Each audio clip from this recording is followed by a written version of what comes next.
Hi, it's Terrie Carr, and you are inside DHA's Box of Rock, where we get you up close and personal with your favorite rockers.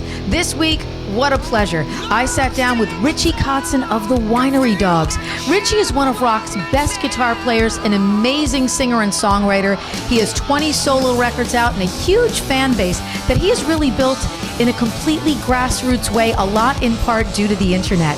I sat down with Richie at our WDHA Haunted Lodo show at the Starland Ballroom to talk about his solo career, the success of the Winery Dogs, and the future of the band.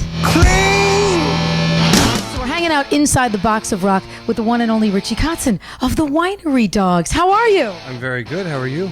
I'm doing well. Excited that you and I actually get a little FaceTime together, because the last time you were at WDHA, the record had just come out. Yeah, that was what, in July or something? Or? July-ish, August-ish. And now, of course, bang zoom, we've got this huge, amazing, great record. You've been making solo records, though, since '89. And, of course, you were Mr. Big and Poison. But this band for you, is this sort of the first band you've been in organically, I'm going to say, that kind of started with you and has gone through the phases of putting together a record, putting a record out? Yeah, it is. The first time that, from the beginning. And it's been really cool. We hit it off right away, and there was a chemistry there in the room. We started playing that first day and wrote a bunch of songs and the first time we got together, and did some demos, and before we knew it, we had a record. Yeah.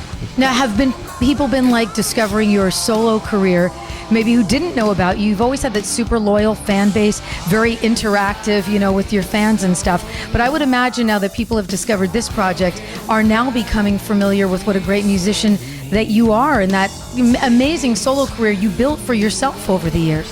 Well, I guess, there are people out there that, hear the Winery Dogs, and maybe they're not as familiar as what I've been doing, and so that's true. That's definitely happening, and it's been a great run here.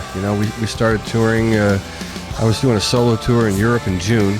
I spent a month there, came home for 3 days, and we rehearsed, and we went right out and did Japan, South America, Europe. Now we've got a month here in the United States, so it's been a lot of fun. You've been like a master of your instruments for so long, and a great vocalist. Now you're working with two other masters. Yeah. So do you find that, that bar is just so amazingly high for all of you? I think it's been really, really fun just, working with the guys and playing together. And one of the things that I've always tried to do in my career is kind of get in a position where I can play with people that are into some different things than I'm into. And whether it's with the Winery Dogs or, when I was playing with Stanley Clarke, for example, there's always something that you can pick up from somebody. And I always tell the young musicians that are starting out, once you get comfortable and you have a foundation of how to play the instrument, then you got to get out and start playing with people. And that's really how you grow, is when you interact with other players. Well, the thing I love about this record, too, is for a Mike Portnoy fan, it's a huge Mike Portnoy record.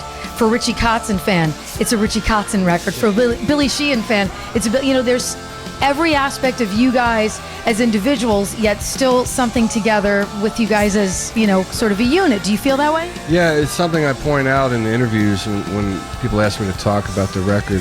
One of the things that stands out is I think that nobody lost their identity. And that can happen, when you've got, strong personalities and that sort of thing. But in the end, when you hear the record, if you're a fan of any of us, you know that we're there doing our thing that we normally do.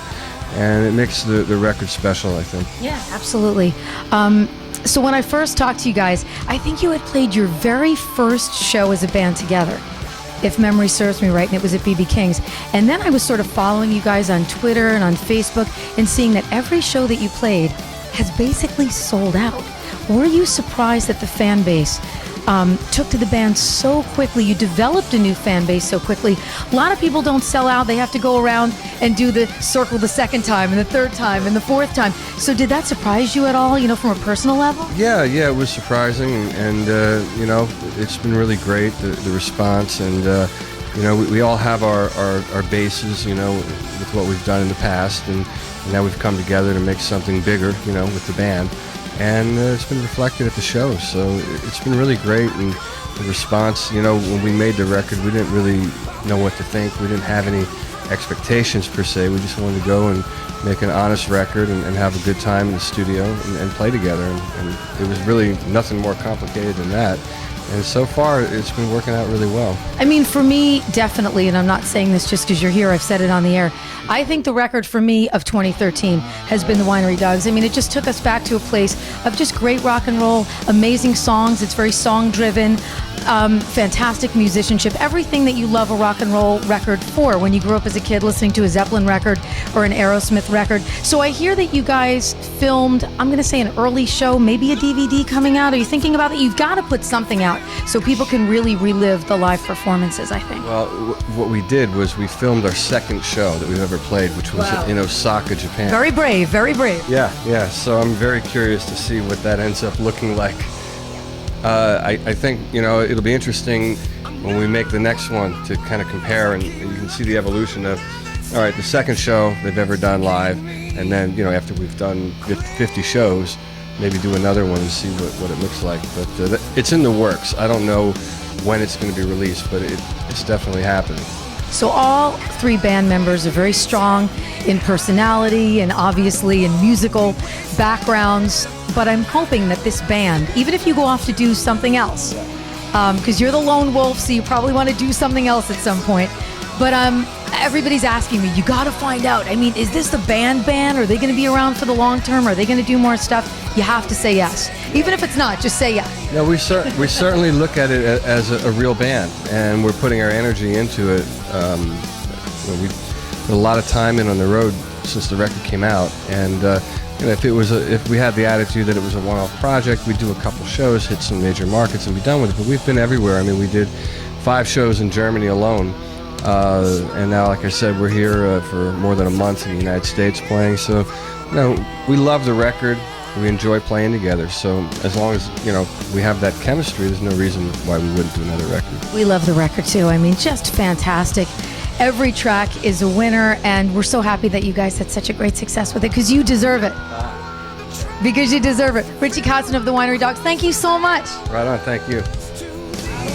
What a pleasure. Thanks to the amazing Richie Kotzen for hanging out inside the box of rock. He is truly one of rock's best kept secrets and one of music's biggest talents. The Winery Dogs debut record, I think, is the best of the year so far. If you have not checked it out, you must. And you can check out all of his solo stuff too at richiekotzen.com. Next week, Inside the Box, I ride the tour bus with Pop Evil. For DHA's Box of Rock, I am Terrie Carr. I'll see you tomorrow at 10.